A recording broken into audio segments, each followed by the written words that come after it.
السلام عليكم صديقاتي، نتمنى ان شاء الله يلقاكم هذا الفيديو في اتم الصحه وافضل الاحوال ان شاء الله يا ربي. انا راني بخير الحمد لله. الفيديو نتاعنا نهار اليوم هو حلوة الفرماج واللي كامل يحبوها بزاف تاع الناس يحبوها، وحبيت نشارك معكم هذه الوصفه باش تسترجعوا ذكريات الزمن الجميل. لاباز تاع هذه الحلوى هو الفرماج. نجيبوا كأس تاع ام والد كامل البيوت الجزائرية راه عندهم. نبداو نعبرو نصف كأس من الزيت، 4 صفار بيض، 4 ملاعق من السكر، و4 ملاعق من النشا يعني المايزينا. نحتاجو ايضا 250 غرام نتاع الزبدة طرية بدرجة حرارة الغرفة، والفانيليا بودر ولا ليكيد، كيسين من خميرة الحلويات، و4 حبات من الفرماج. ونحتاجو ايضا صديقاتي قفريط مرحي مليح، يعني مرحي لدرجة انه بودر. نبداو صديقاتي في التحضير تاع الحلوى نتاعنا. نقولوا بسم الله. نحطوا هذيك الزبدة اللي تكون طرية بدرجة الحرارة نتاع الغرفة ولا المطبخ تاعك في اناء كما راكم تشوفوا. انا شويه كانت بارده، كنت عارفوا الجو راه بارد وكاع فما طراتليش بزاف، ولكن نتوما خلوها في الكوزينه نتاعكم حتى تطرى. نجيبوا الزيت ونحطوا السكر والفانيليا. قلت لكم السكر 4 ملاعق من السكر باش ما تجيكمش حلوه بزاف وما تجيكمش يعني صامته. خشتي جنب بعدا غادي في التزيين تعاودي ترمديها في الكونفيتير تاع المشموش. كما كنت تشوفوا جبت الباتر تاعي باش يساعدني بسرعه انه نتحصل على هذاك الخليط الكريمي. بعديها صديقاتي نبداو نضيفوا في صفار البيض كما شفتوا، وايضا نخلطوا مليح بالباتر. شوفوا البنات ما تقيدوش بالطريقه يعني بالباتر لازم الباتر، لا غير بيديكم، انا فقط لتسريع العمليه.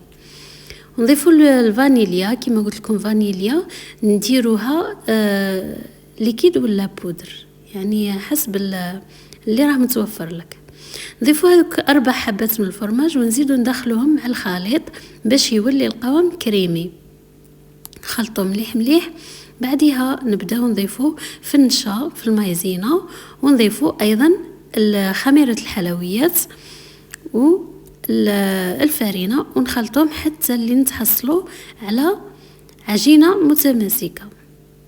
كما كتشوفوا المايزينا ديجا هي طير في السماء، يعني من الافضل انك تخلطيها غير بيديك بلا باتر.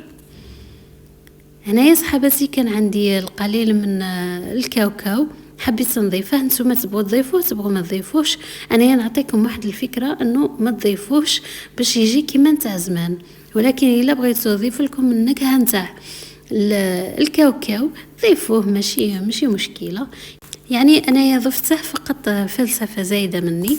وكما قلت لكم يعني نضيفوا الفارينه وخميره الحلويات كما كتشوفوا، ونبداو نعجنوا في العجينه نتاعنا.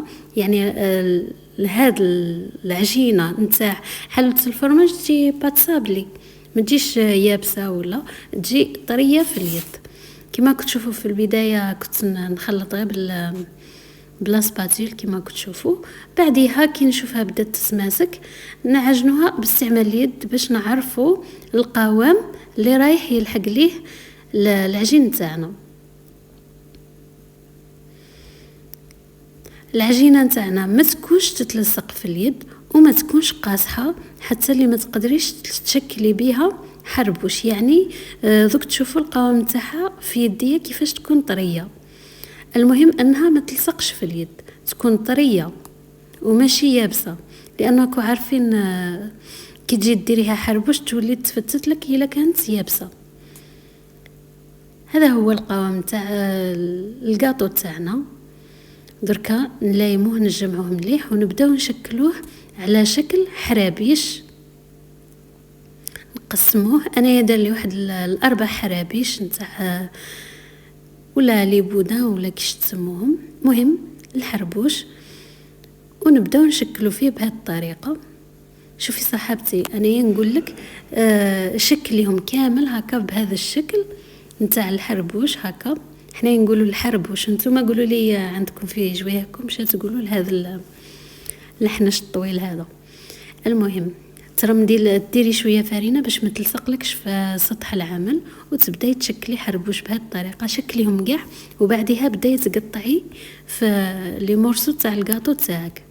هذه يديها اسيس من عندي ولا قاعده من عندي باش تسهل لك العمليه وما تبقايش هكا تقطعي عاود تخدمي تعاود تجيك سهله، تسهليها على روحك. كما كنتوا تشوفون نشكل فيها بهذه الطريقه واستعيني بالفرينه. نبداو نبلاطيو فيها بهذه الطريقه وما ديريهاش رقيقه صديقتي وما ديريهاش غليظه بزاف هكا باش تجيك الحبه هذيك هي. وبالنسبه للتقطيع تبغي تقطعيها على شكل مثلثات، تبغي تشكليها على شكل مقروطات، يعني هنايا ترجع للذوق تاعك واش راها باغيه تشوف عينك، يعني مقروطات ولا مثلثات. يعني الحلوى هي انا كانت جاتني الفكره انه نقطعها مثلثات، يعني دلاله على حلوه الفرماج، لانه الفرماج مثلثات. يعني هذه فكره كانت في راسي ودرتها. تبغي ديريها مقروطات ولا تبغي حتى تشكليها على شكل قلوب، يعني بالطابع نتاع الصابلي. هنا التشكيل يرجع ليك نتيا.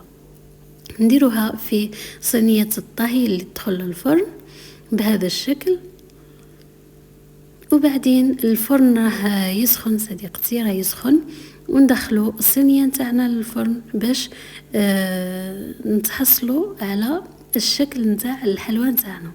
كما كتشوفوا صحاباتي انايا ما رانيش مبعده بين الحلوى، لانه راني عارفه انه هاد الحلوى ما غادياش تسيح لنا في الصينيه ولا تدي فورمه، لذلك شكلتها بهذاك الشكل.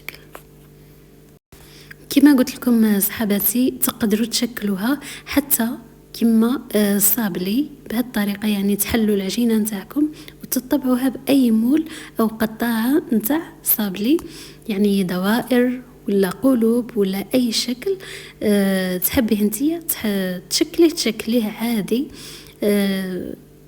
وتتحكمي في الشكل. يعني انا جبت قطاعه دائريه الشكل وبديت نقطع في العجينه نتاعنا بهذه الطريقه، ومن بعدين نزينوها بعد ما تطيب وكاع نزينوها بالتزيين اللي المعتاد نتاع حلوة الفرماج، يعني ندهنها بمعجون المشمش وبعدين نرمدها في الكوفريت اللي يكون مرحي. قبل ما نواصلوا في الفيديو نتاعنا صحباتي، ما تنساوش الاشتراك في القناة وتفعيل زر الجرس باش يوصلكم كل جديد نتاع الوصفات في القناة نتاعنا. وما تنساوش تبارطاجيوها لحبابكم وصحاباتكم وفي لي جروب نتاعكم نتاع اللي راكم فيهم نتاع الطبخ والحلويات واي جروب هكا باش تعم الفائدة.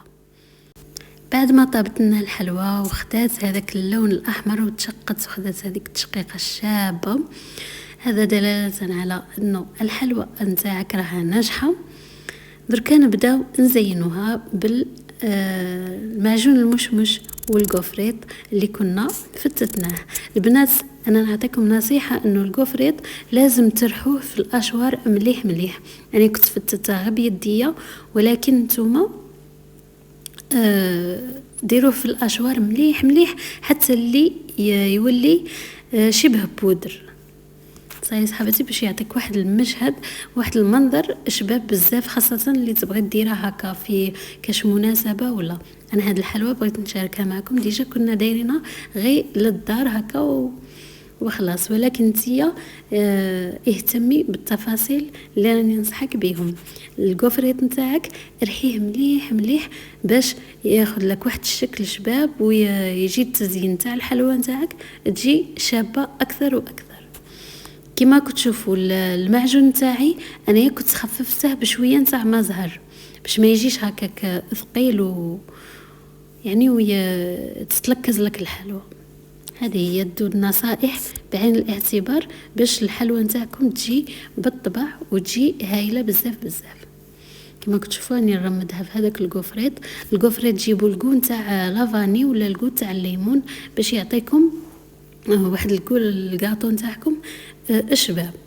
بالنسبه لهذه الحلوى صديقاتي من الاحسن انكم تتناولوها بسرعة، يعني إلا درتيها تتناوليها في غضون يعني 3 أيام ولا 4 أيام حتى الأسبوع، ولكن تكون في مكان بارد، لأنه كما على بالنا الفرماج شوية مادة حساسة. فني نعطيكم في هذه النصائح الهامة بالنسبة لهذه الحلوى. يعني ماشي هاد الحلوى ماشي الحلوى اللي تطول اصلا. كي ديريها نتيا وديرها في داركم ما غاديش تقعد حتى نهار بالخف تكمل. كان هذا هو الشكل تاع الحلوى نتاعنا. نتمنى ان شاء الله تكون عجبتكم وتجربوها وتفرحوا بها العائله نتاعكم.